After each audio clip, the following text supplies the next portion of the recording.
पुनः मैं अपनी बात को थोड़ा सा समेटता हूं और समेट कर ये कहना चाहता हूं, बहनें रक्षा सूत्र बांधती हैं, भाइयों का दायित्व है ये अपने बहनों का सहयोग करें, और केवल सहयोग एक दिन का ये रुपए पैसे का नहीं, जीवन में सहयोग करें, उनकी रक्षा करें। और बहनों की रक्षा का अर्थ है नारी जाति की रक्षा करें।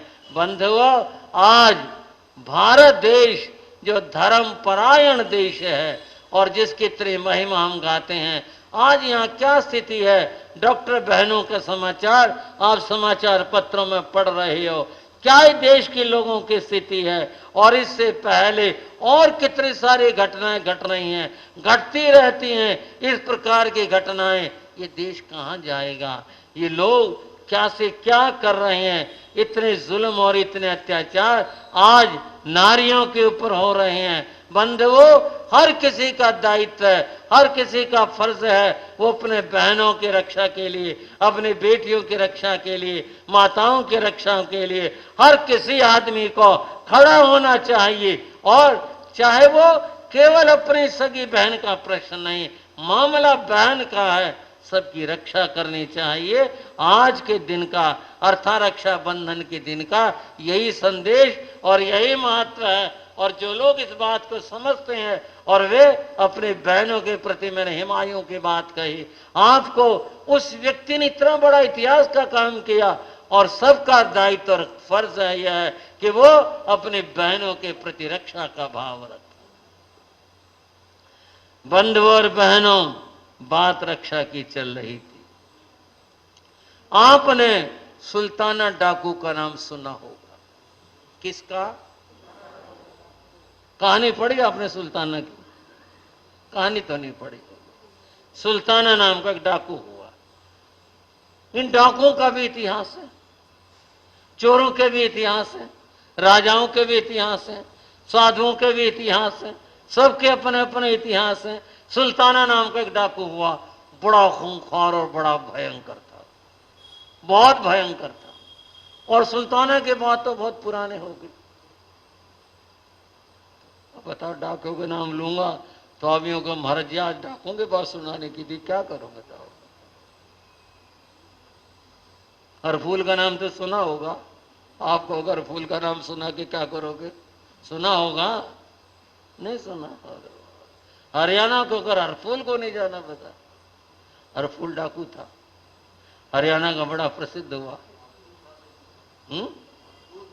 हाँ जी, हरफूल जाट जुलानी का, उसके तो बड़े गीत बने हुए हैं। बड़ा भयंकर आदमी था, बड़ा। बंधुओं, उत्तर प्रदेश में बागपत जिले में फोटू नाम का डकैत हुआ। नाम फोटू था उसका।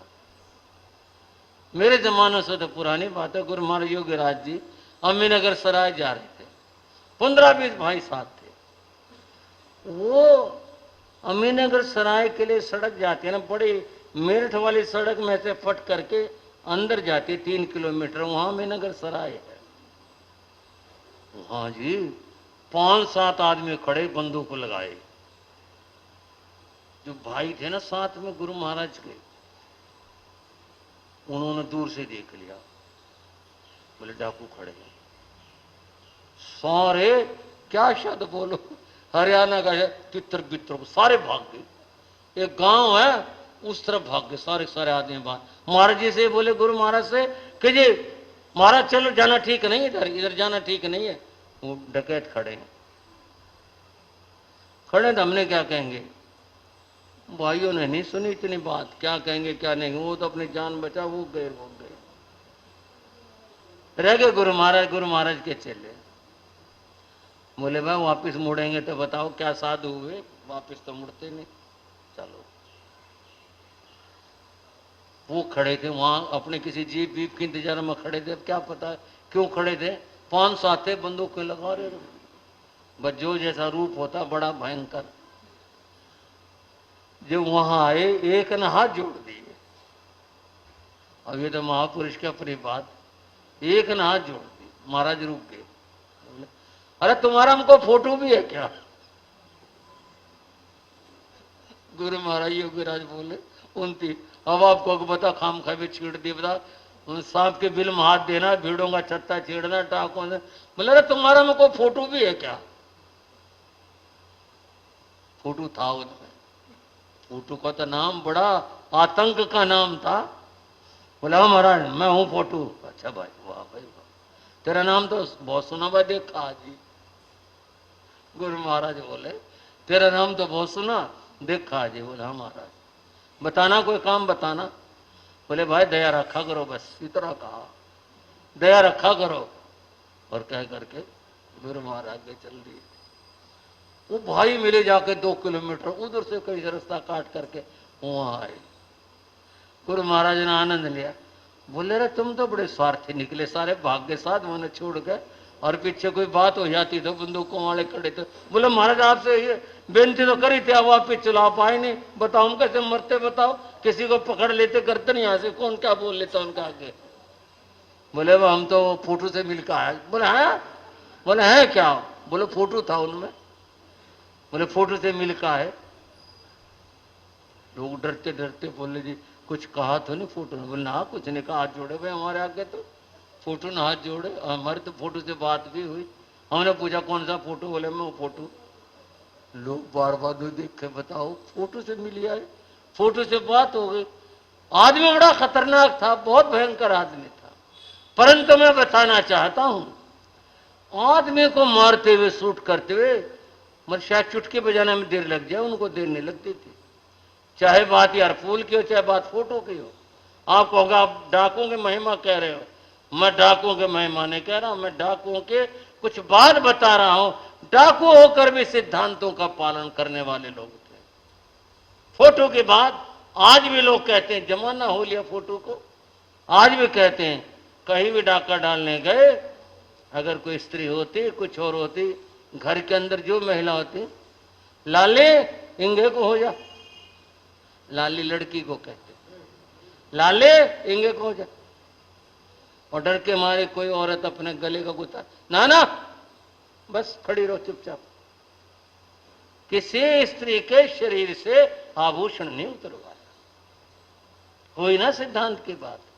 आदमी इतने खतरनाक थे कि मैंने बता चुटकी बजाने में समय लग जाए, सूट करते देर नहीं लगती थी।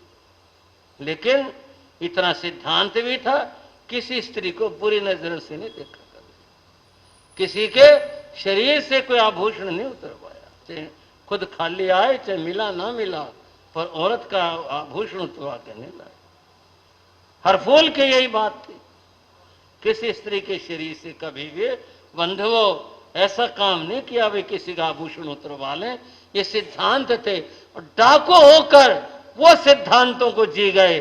और आज बंधुओं क्या कहूं, निंदा करूं क्या करूं, आज क्या स्थिति है, किसकी किसको परवाह है, कौन देखता है। आज आदमी में कितनी गिरावट है।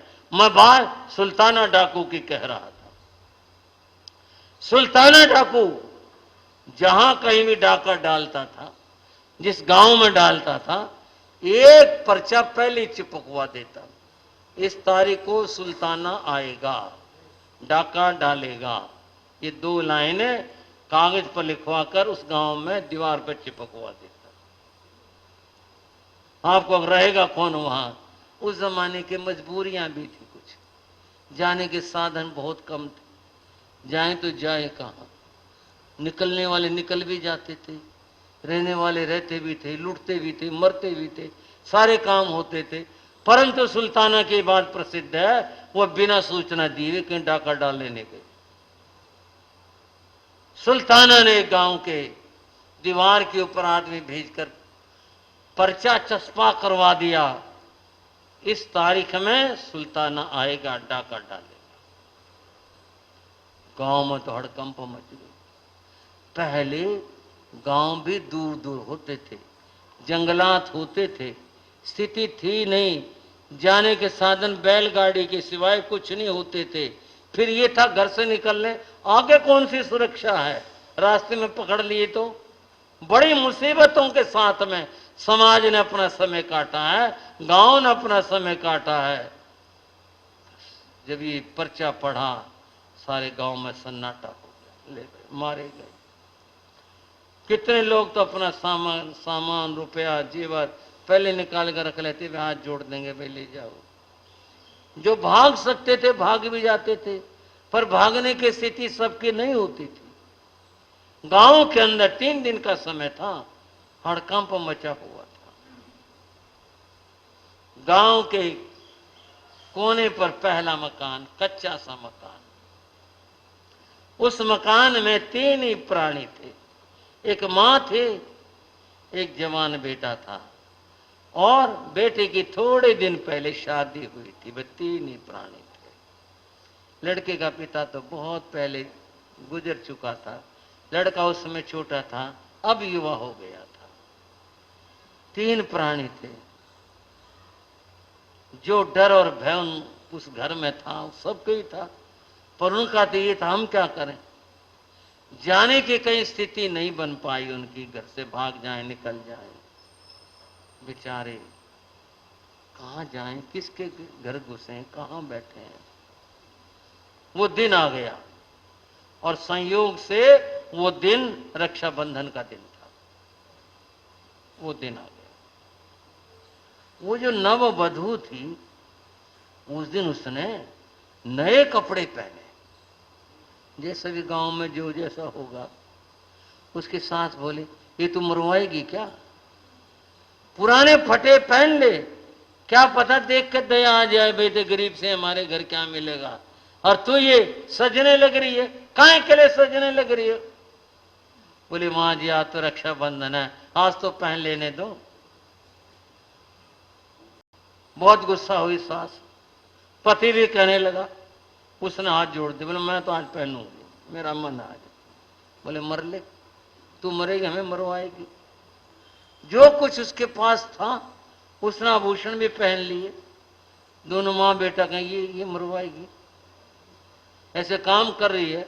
डाकू आएंगे, जब डाकू आएंगे देखेंगे, लूटेंगे, मारेंगे, और क्या होगा।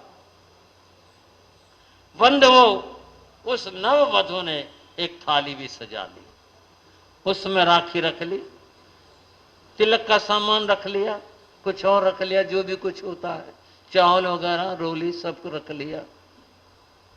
सब लोग अपने अपने दरवाजे बंद करे। गांव में सन्नाटा पूरी तरह से। उस घर में भी सन्नाटा था, दरवाजे बंद कर रखे थे। पता नहीं किसके दरवाजे आके तोड़ेंगे, डाकू आएंगे, और सुल्ताना डाकू की फौज आएगी। कुछ देर के बाद घोड़ों की टाप की आवाज सुना, टाप टाप टाप। घोड़ों के हिननाट सुनाई दी। जब घोड़ों की हिननाट सुनाई दे, डाकू आ गए, सुल्ताना आ गया, और उस नववधू ने एकदम से अपने घर के किवाड़ों की कुंडी खोली, थाली ले, और जाकर गली में खड़ी हो गई। उसके मार पति पुकारते रह गए, तू कहां जा रही है, तू कहां जा रही है, और जाके खड़ी हो गई। सुल्ताना घोड़े पर था, उसके साथी घोड़े पर थे, सबके हाथों में तलवारें थी। सुल्ताना का घोड़ा आगे था। उसने एक स्त्री को खड़े देखा, वो दहाड़ा, हट जाओ, और उसने थाली आगे कर दी। बोली, भैया मैं राखी बांधूंगी।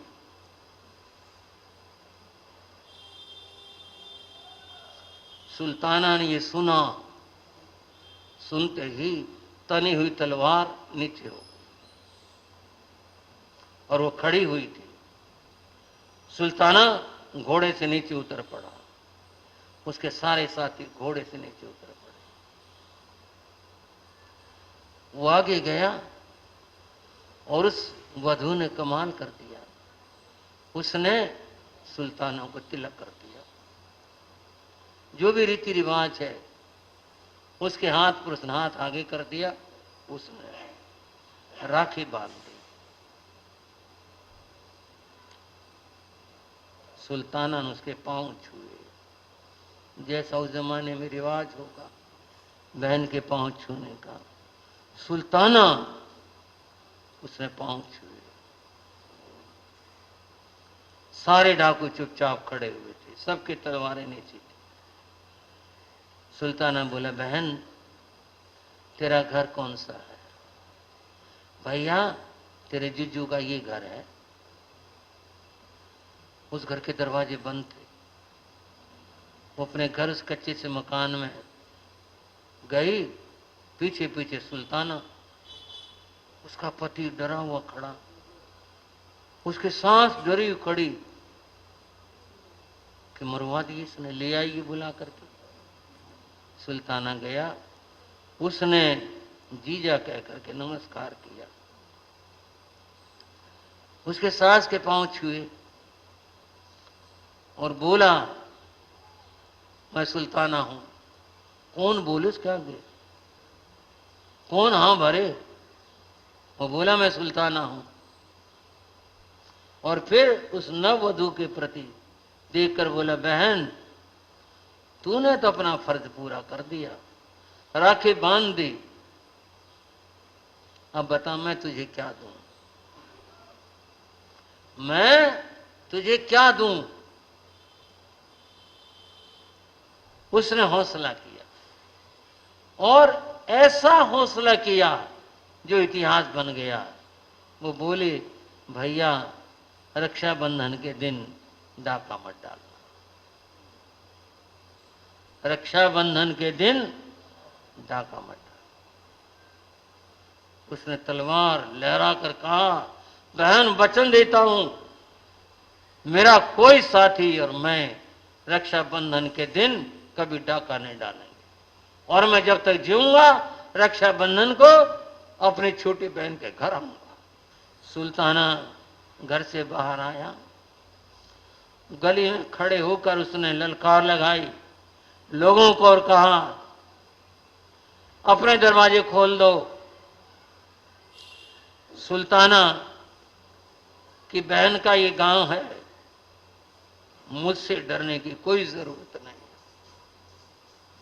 लोगों ने दरवाजे खोले, सुल्ताना सबसे मिला, उसने और भी नेक पूरे किए और फिर गांव से मिलकर घोड़ों पर बैठ करके ईड़ लगाए, पट पट करते हुए घोड़े निकल गए। और भारत के इतिहास में एक ऐसा सोने का पन्ना बना, ऐसा लिखा गया।